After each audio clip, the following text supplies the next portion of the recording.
So guys, first ಈರುಳ್ಳಿ ಕುಯ್ಕೊಬೇಕು.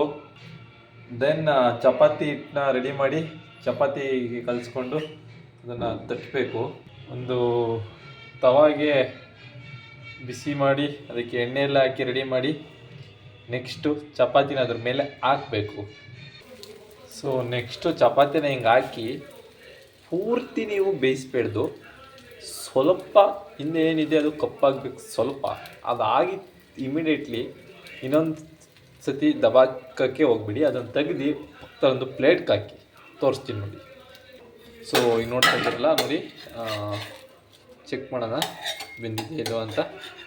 So ಇನ್ನೊಂದು ಚೂರು ಇದು ಇನ್ನೊಂದು ಸ್ವಲ್ಪ ಕಪ್ಪಾಗೋ ಗಂಟೆ ಬೇಯಿಸಿ ಉಲ್ಟಾ ಬೇಯಿಸೋಕೆ ಹೋಗ್ಬಿಡಿ. ಉಲ್ಟಾ ಬೇಯಿಸೋಕ್ಕೆ ಹೋಗ್ಬಿಡಿ ಸ್ವಲ್ಪ.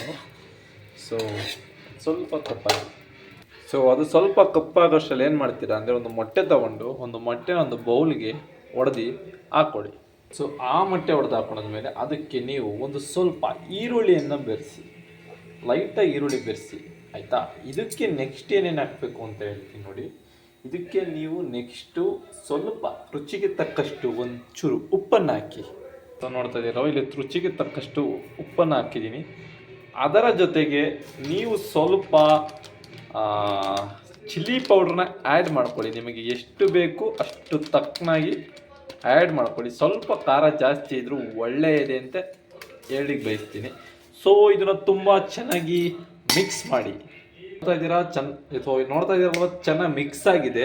ಸೊ ನೆಕ್ಸ್ಟ್ ಏನು ಮಾಡಬೇಕು ಅಂತ ಅಂದರೆ, ನೀವು ಒಲೆ ಮೇಲೆ ಹಾಕಿರುವಂತಹ ಚಪಾತಿಯನ್ನು ಎತ್ತಿಬಿಡಿ. ಈಗ ಬೇಗ ಸ್ವಲ್ಪ ಸೈಡ್ಗೆ ಮಡಗಿ. ನೋಡ್ತಾ ಇದ್ದೀರಲ್ವ, ಇದು ಒಂದು ಸೈಡ್ ಬೇರೆ ತೋರಿಸ್ತೀನಿ ನೋಡಿ, ಒಂದು ಸೈಡ್ ಮಾತ್ರ ಬೆಂದಿದೆ. ಸೊ ಈ ಸೈಡ್ನ ಏನು ಮಾಡಿ ಈಗ ತೆಗೆದು ಪಕ್ಕದಲ್ಲಿ ಮಡಗಿಕೊಳ್ಳಿ. ಸೊ ನೆಕ್ಸ್ಟ್ ಏನು ಮಾಡ್ತೀರಾ ಅಂದರೆ, ಈ ಬಾಣಲೆ ಮೇಲೆ ತವಾ ಮೇಲೆ ಸ್ವಲ್ಪ ಎಣ್ಣೆಯನ್ನು ತಗೊಂಡು ಹಿಂಗೆ ಸ್ಪ್ರೆಡ್ ಮಾಡಿ. ಬಿಕಾಸ್ ನಾವು ನೆಕ್ಸ್ಟು ಹಾಕುತ್ತಿರುವಂತಹ ಒಂದು ಮೊಟ್ಟೆ ಏನಿದೆ ಅದು ಈಸಿಯಾಗಿ ಮೇಲೆ ಬರುತ್ತೆ. ಸೊ ಈಗೇನು ಮಾಡ್ತೀರಾ ಅಂದರೆ, ಆಗಲೇ ಮಾಡಿರುವಂತಹ ಆಮ್ಲೆಟ್ ಅಂತಲೇ ಹೇಳ್ಬೋದು.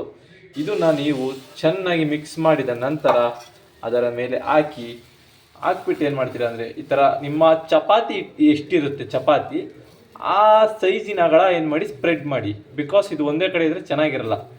ಸ್ವಲ್ಪ ಸ್ಪ್ರೆಡ್ ಮಾಡಿ. ದೆನ್ ಒಂದು ಜಸ್ಟ್ 2 ಮಿನಿಟ್ಸ್ ಅಷ್ಟೇ, ಸ್ವಲ್ಪ 2 ಮಿನಿಟ್ಸ್ ಆಗಿತ್ತು ಅಷ್ಟೇ. ಏನಿದ ಮೇಲೆ ಇದ್ದೀರಾ ಅದು ಯಾವ ಇರಬೇಕು, ಬಟ್ ಸ್ವಲ್ಪ ಬೆಂದಿದ ನಂತರ ಏನು ಮಾಡ್ತೀರಾ ಅಂದರೆ, ನೀವು ಮಾಡಿರ್ತೀರಲ್ಲ ಚಪಾತಿ, ಈ ಕಡೆ ಬೆಂದಿಲ್ಲ, ಈ ಕಡೆ ತುಂಬ ಬೆಂದಿದೆ ಸ್ವಲ್ಪ. ಈ ಬೆಂದಿರುವಂತಹ ಜಾಗವನ್ನು ಇದರ ಮೇಲೆ ಹೀಗೆ ಕರೆಕ್ಟಾಗಿ ಸ್ಟಿಕ್ ಮಾಡಿ. ಸೊ ಈ ಥರ ಮಾಡಿ ಸ್ವಲ್ಪ ಪ್ರೆಸ್ ಮಾಡಿದ್ರೂ ಪರವಾಗಿಲ್ಲ.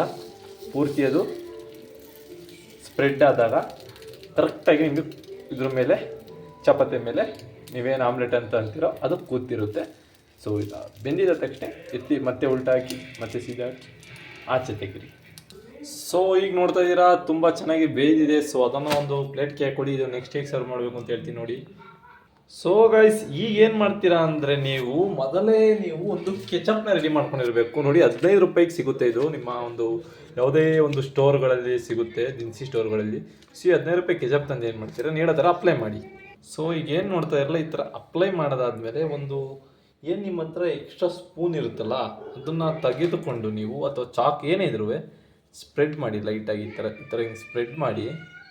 ಸೊ ಈ ಥರ ಸ್ಪ್ರೆಡ್ ಮಾಡೋದ್ರಿಂದ ಏನಾಗುತ್ತೆ, ನಿಮಗೆ ಟೇಸ್ಟ್ ಸಿಗುತ್ತೆ. ಸೊ ಈಗ ಏನು ಮಾಡ್ತೀರಾ ನೆಕ್ಸ್ಟು ಅಂದರೆ, ಇದನ್ನು ರೋಲ್ ಮಾಡಿ. Just simple. ಈಗ ಏನಿದೆ ಇದು ಹಿಂಗೆ ರೋಲ್ ಮಾಡಿ. ಸೊ ಈ ಥರ ರೋಲ್ ಮಾಡಿದ್ಮೇಲೆ ಏನು ಮಾಡ್ತೀರಾ, ನೀವು ಇನ್ನೊಂದು ಸ್ವಲ್ಪ ಸಾಸ್ ಹಾಕ್ಕೊಂಡು ಸೈಡಲ್ಲಿ ಆರಾಮಾಗಿ ತಿನ್ನಿ. ಒಂದು ಸತಿ ತಿಂದು ನೋಡಿ, ಪಕ್ಕ ಡೆಫಿನೆಟ್ಲಿ ಇಷ್ಟ ಆಗುತ್ತೆ. ಸೊ ಏನು ಇದಿಲ್ಲ, ಆರಾಮಾಗಿ ನೀವು ಮಾಡ್ಬೋದು. ಸೊ ಇದರಲ್ಲಿ ಏನು ಮೈನ್ ಇದು ಏನಂಗಂದರೆ, ಸೊ ನಿಮಗೆ ಈಸಿಯಾಗಿ ಕುಕ್ಕಿಂಗ್ ಮಾಡ್ಬೋದು ಮತ್ತು ಯಾವುದೇ ಥರದ ಇದರೊಳಗೆ ನಿಮಗೆ ಅಪ್ಲೈ ಮಾಡ್ತಾರೆ. ಏನು ಅಪ್ಲೈ ಮಾಡ್ತಾರೆ, ಸ್ವಲ್ಪ ಏನೋ ಗೊತ್ತರ ಮಾಡಿ ಅಪ್ಲೈ ಮಾಡ್ತಾರೆ. ಅದೆಲ್ಲ ಮಾಡೋವಂಥ ಅವಶ್ಯಕತೆಯೇ ಇಲ್ಲ. ಸೊ ಇದೇ ಸಿಂಪಲಾಗಿ ಈ ಥರ ಮಾಡಿಕೊಂಡು ಮಾರ್ನಿಂಗ್ ಈವ್ನಿಂಗ್ ನಿಮ್ಗೆ ಯಾವಾಗ ಅರ್ಜೆಂಟ್ ಟೈಮ್ ಇರುತ್ತೆ ಆ ಟೈಮಲ್ಲಿ ತಿನ್ಕೊಂಡೋದ್ರೆ ಬ್ಯಾಚುಲರ್ಸ್ಗೆ ತುಂಬ ಒಳ್ಳೆಯ ಒಂದು ಫುಡ್ ಅಂತ ಹೇಳೋಕ್ಕೆ ಇಷ್ಟಪಡ್ತೀನಿ. ಸೊ ನೆಕ್ಸ್ಟು ಇನ್ನೊಂದು ಹೊಸ ವಿಡಿಯೋ ಜೊತೆ ಸಿಗ್ತೀನಿ. ಅಲ್ಲಿವರೆಗೂ ನೋಡ್ತಾ ಇರಿ, ಶೇರ್ ಮಾಡ್ತೀರಿ. ಟಾಟಾ, ಬಾಯ್ ಬಾಯ್, ಗುಡ್ ನೈಟ್.